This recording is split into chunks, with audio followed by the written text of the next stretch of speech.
Hello guys, it's me Muniba and welcome to Muniba's kitchen. तो ये है जी चॉकलेट चिप कुकीज़ और मैं इन्हें बनाने के लिए बहुत ही एक्साइटेड हूँ क्योंकि इनका टेस्ट किसी भी बेकरी की कुकीज़ से बहुत अच्छा है। तो सबसे पहले मुझे चाहिए मैदा 2 कप, नमक आधा चाय का चम्मच और बेकिंग सोडा आधा चाय का चम्मच।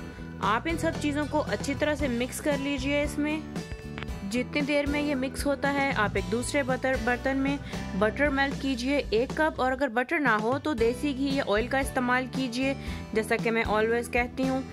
और अपना मेल्टेड बटर इस मिक्सचर में डाल के इसको अच्छी तरह से हिला लीजिए। ये थोड़ा थिक हो जाएगा, पहले चम्मच से हिलाने की कोशिश कीजिए और फिर इसमें डालते हैं अपने बाकी इंग्रेडिएंट्स।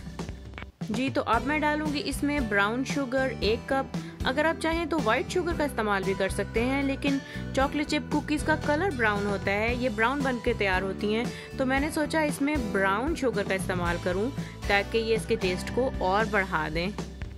सारे इंग्रेडिएंट्स एक ही बार मिक्स मत कीजिएगा, आहिस्ता आहिस्ता से ग्रेजुअली ऐड कीजिएगा ताकि ये मिक्सचर साथ साथ एक स्ट्रक्चर बिल्ड करता जाए।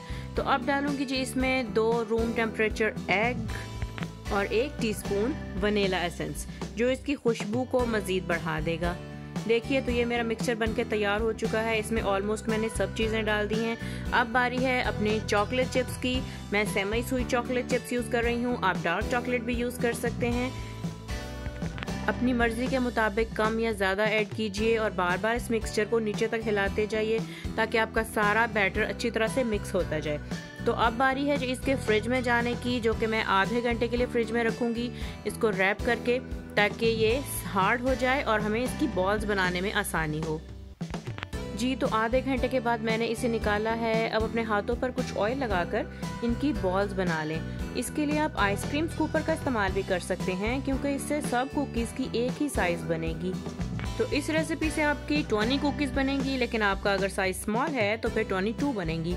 तो अपने ओवन को प्री हीट कर लीजिए 160 डिग्री सेंटीग्रेड पे या 350 डिग्री फ़ारेनहाइट पे 15 मिनट्स के लिए। और जो रेसिपी मैं आपको बता रही हूँ अगर उसी तरह आप इसे फॉलो करेंगे तो आपकी कुकीज़ काफ़ी दिन तक सॉफ्ट रहेंगी। तो ये देखिए मेरी कुकीज़ बनके तैयार हो चुकी है। तो अब बारी है टेस्ट की। अंदर से कलर देखिए, इसने कितना अपना कलर मेंटेन रखा है और ये बहुत ही टेस्टी बनके तैयार हुई हैं। और जब ये चॉकलेट आपके मुंह में मेल्ट होती है तो इससे अच्छा और कोई टेस्ट नहीं होता।